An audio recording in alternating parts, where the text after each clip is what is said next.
Pwani Habari ni channel yako inayokupa habari moto moto zilizojiri hapa Pwani na kwingineko. Kaa nasi. Naomba mniruhusu nieleze maeneo 10 tu tena kwa muhtasari ya nini tutafanya katika awamu ijayo ya uongozi. La kwanza, kama kawaida ya chama chetu cha Mapinduzi, tutaendelea kudumisha amani, umoja, mshikamano na maridhiano katika nchi. Sisi tunaamini kwamba bila ya amani na umoja wa wananchi hakuna maendeleo. Kwa hivyo tutaendelea kuhubiri amani, tutaendelea kuisimamia amani, tutaendelea kuunganisha wananchi wetu, tutaendelea kuzungumza maridhiano ili nchi yetu tuendelee kuwa wamoja, ndipo tutaweza kuleta maendeleo. Eneo la pili, tutaendeleza miundombinu. Na kwa hapa Pemba nataka kueleza maeneo 3 ya miundombinu. Uwanja wa ndege, kama nyinyi nyote ni mashahidi, mkataba tumeshaingia, kazi pale uwanjani imeshaanza. Baada ya mwaka 1.5 miezi 18 tutaona kiwanja cha ndege cha kimataifa hapa Pemba. CCM oye! Kwa upande wa bandari, ndugu zangu, tunaikarabati na tunai-upgrade, tunaifanya iwe na hadhi kubwa bandari yetu ya Mkoani, ili meli zinazotoka nje ya nchi zije moja kwa moja Pemba bila kupitia kwingine kokote. Zimeshaanza kufanya hivyo na tutaendeleza juhudi hizo, na kama tulivyoelezwa hapa na naibu waziri wa fedha kwamba na mazungumzo yameshakaa sawa upande wa bandari mpya ya Wete. Tuna bandari 3 kuu, ya Mkoani kwa upande wa kusini, ya Wete kwa upande wa na ya Shumba kwa upande vile wa kaskazini. Shumba itakuwa ni ndogo ya hapa kati ya zaidi ya Mombasa na Pemba, lakini bandari ya Wete na bandari ya Mkoani zitakuwa ni bandari kwa meli zinazotoka nje ya nchi. Eneo la pili katika miundombinu au eneo la 3 baada ya viwanja vya ndege na bandari ni barabara. Barabara kuu na barabara za ndani. Ndugu zangu, nyinyi ni mashahidi. Barabara ya Chake Wete imekamilika. Barabara ya kutoka Chake kwenda Mkoani tumeshatia saini na mkandarasi ameshafika. Na yenyewe baada ya muda mfupi tutakuwa na barabara ya njia 4 kuelekea Mkoani. Lakini barabara za ndani zote katika wilaya zote, majimbo yote, tutazijenga barabara za ndani kwa lami. Hayo ndio maendeleo ya miundombinu tunayozungumzia katika kipindi cha miaka 5 ijayo. Eneo la 3 ni huduma za jamii. Katika huduma za jamii tuna mambo 3 makubwa: elimu, afya na maji. Kwenye upande wa elimu tutaendelea kujenga skuli za ghorofa kila upande, za msingi na sekondari. Tutajenga dakhalia, tutahakikisha tunaajiri walimu wa kutosha hususan wa sayansi na hesabu, ili tuendelee kuongeza ufaulu katika nchi yetu, vijana wetu wafanye vizuri zaidi. Tayari tumeshatia saini mkataba wa skuli mpya za ghorofa 29 tutakazozigawa katika maeneo mbalimbali. Ndugu zangu, katika eneo la afya tulisema tutaanza na hospitali za wilaya, tumekamilisha. Sasa hivi tunaingia hospitali za mikoa.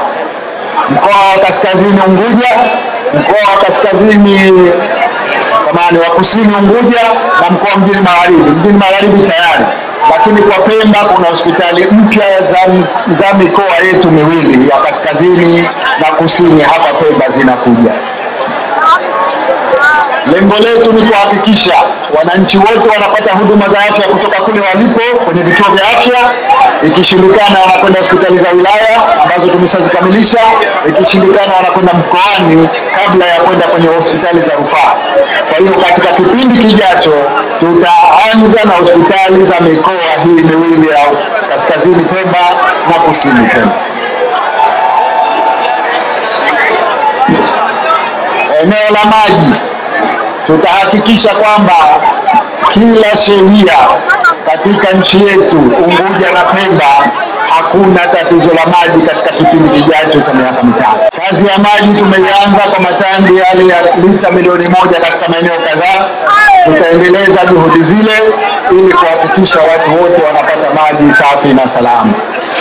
Eneo la 4 ni eneo la kilimo na hifadhi ya taifa ya chakula. Ninatambua kwamba changamoto kubwa inayotukabili sasa hivi ni upandaji wa bei za vyakula, hususan mchele. Serikali inajipanga katika kipindi kijacho kujenga hifadhi kubwa za chakula ili tununue mchele au mpunga wakati wa mavuno, tuondoe upandaji holela wa bei za chakula katika nchi yetu. Ndugu zangu, nataka nikuhakikishieni tutanunua mpunga kipindi cha mavuno, tutautunza mwaka mzima, bei za vyakula hazitupanda ili tuweze kuwa na bei nzuri, tuondokane na upandaji wa bei za vyakula kama tunavyoona hivi sasa.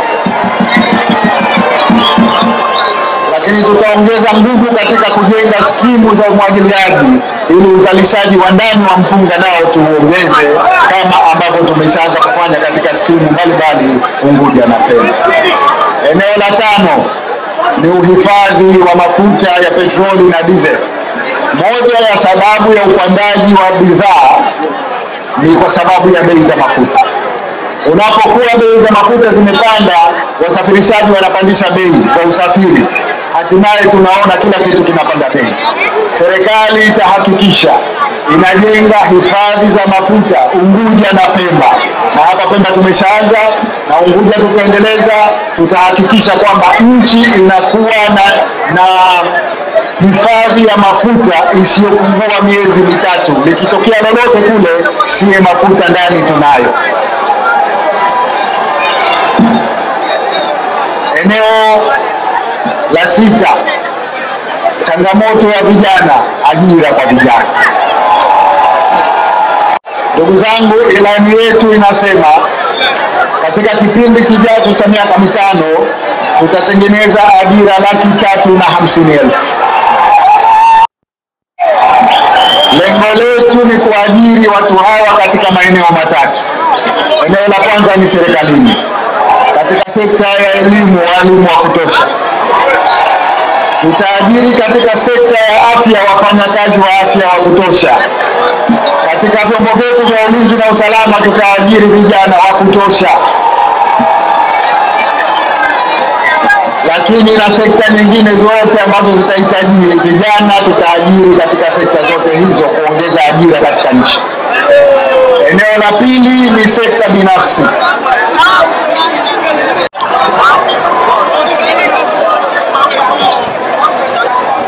CCM oye!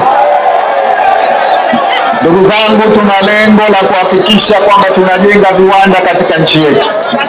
Hapa Pemba kule Micheweni tumeshajenga eneo la viwanda, na za Unguja tumejenga katika maeneo ya Dunga na hivi karibuni tutaanza kujenga Pangatuku. Lengo letu ni tuwe tuna maeneo ya viwanda. Tutakapojenga tutahamasisha sekta binafsi ijenge viwanda ili vijana wetu wengi wapate ajira. Na sasa hivi huko duniani huko kumepanda gharama za uzalishaji na kodi iliyowekwa na Marekani. Watu wengi wanatafuta pa kwenda kuweka viwanda. Tunawavutia waje Zanzibar waanzishe viwanda vyao Zanzibar, Unguja na Pemba. CCM oye! Ndugu zangu, eneo la 3 katika ajira ni kuwawezesha vijana kujiajiri wao wenyewe. Tumetoa fedha bilioni 96 safari hii. Awamu ijayo tutatoa nyingi zaidi, tuwafikie vijana wale wanaotaka kujiajiri wao wenyewe kwa mikopo isiyokuwa na riba. Na hili niliunganishe na eneo la 7, nalo ni uwezeshaji wa nchi kiuchumi. Tutaendelea kuwawezesha makundi mbalimbali wakiwemo walemavu, wanawake, wajasiriamali wadogo, wavuvi, wakulima wa mwani, alimradi hakuna kundi katika jamii tutakayoliacha katika uwezeshaji. Tutajenga viwanda vya kusarifu samaki, kukausha dagaa, kusarifu mwani ili tuwape bei nzuri zaidi wakulima wa maeneo haya. Lakini kipekee ni kulizungumzia eneo la wakulima wa karafuu. Leo hii tumeendelea kugawa hati miliki kwa mashamba ya karafuu. Tunataka wakulima wayamiliki mashamba yale ili wayatunze, wapande miche mipya, wapalilie, wahakikishe kwamba tunaongeza uzalishaji wa karafuu Unguja na Pemba. Kwa hivyo tumeona ni busara kuwapa wamiliki wao, na kazi hiyo tumeifanya kaskazini, na leo tulikuwa kule kusini tunakamilisha kazi hiyo. Watu watapata mashamba haya, tuongeze uzalishaji, na kama kawaida yetu tutampa mkulima 80% ya bei ya dunia inayouziwa, tunampa mkulima hapa Pemba. Katika uwezeshaji wananchi kiuchumi, tutaendelea kuwawekea mazingira mazuri ya kufanyia biashara, masoko makubwa na madogo ya kisasa kabisa kila eneo. Tutaendelea kuhakikisha watu wanafanya biashara zao katika maeneo mazuri. Tutaendelea kuwapa mikopo isiyokuwa na riba. Tutaendelea kuwapa mafunzo ya ujasiriamali ili wajikwamue kimaisha. Ndugu zangu, eneo la 8 ni eneo la ustawi wa jamii. Katika nchi yetu kuna makundi maalum ambayo lazima tuangalie ustawi wao. Makundi hayo ni kama wazee. Tutaendelea kuimarisha na kuboresha wafanyakazi wa serikali waliostaafu. Lakini wafanyakazi wa serikali nao hatutowaacha. Tutaendelea kupandisha mishahara na posho mbalimbali.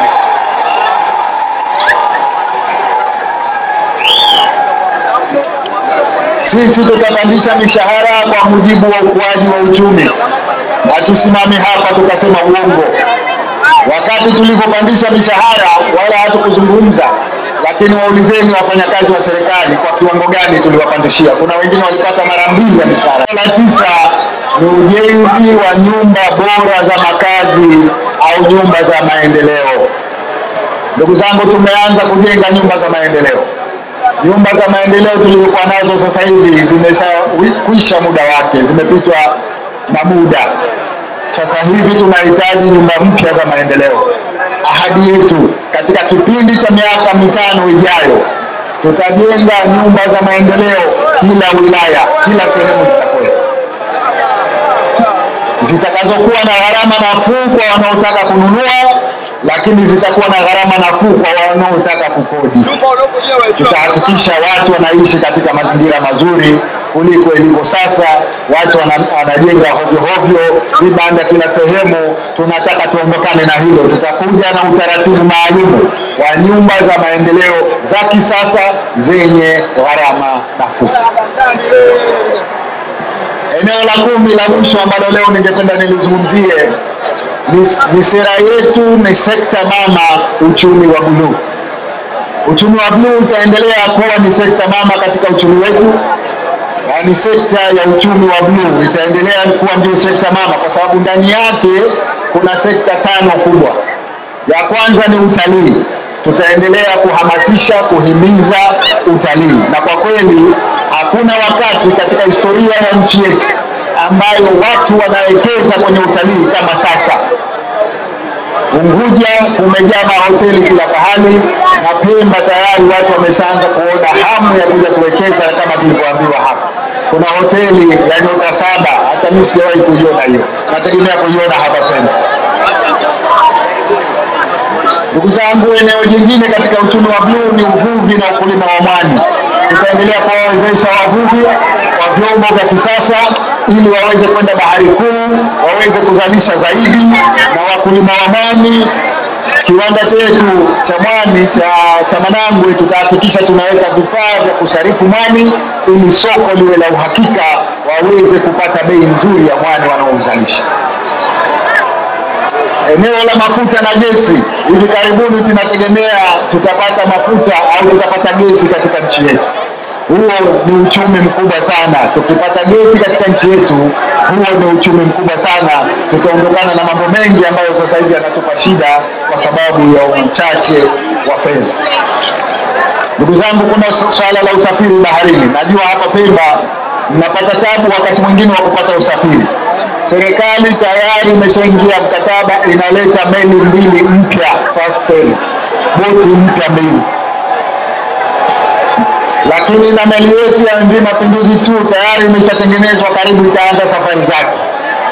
Kwa hiyo tunachosema ni kwamba tatizo la usafiri wa Unguja Pemba, Unguja Kanga au hata Unguja Mombasa litapata mwarobaini sasa kwa utaratibu mpya wa kuliwezesha shirika letu la meli Zanzibar kununua vyombo vyake ili waweze kushirikiana na sekta binafsi katika usafiri. Ndugu zangu, nimesema niaseme maeneo haya 10 kwamba ndio tumeyawekea kipaumbele katika awamu ijayo, na tunakuombeni mturudishe madarakani ili tuweze kuyafanyia kazi.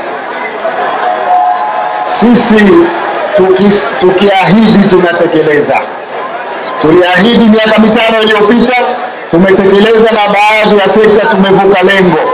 Elimu tumevuka lengo, barabara tumevuka lengo, viwanja vya michezo tumevuka lengo.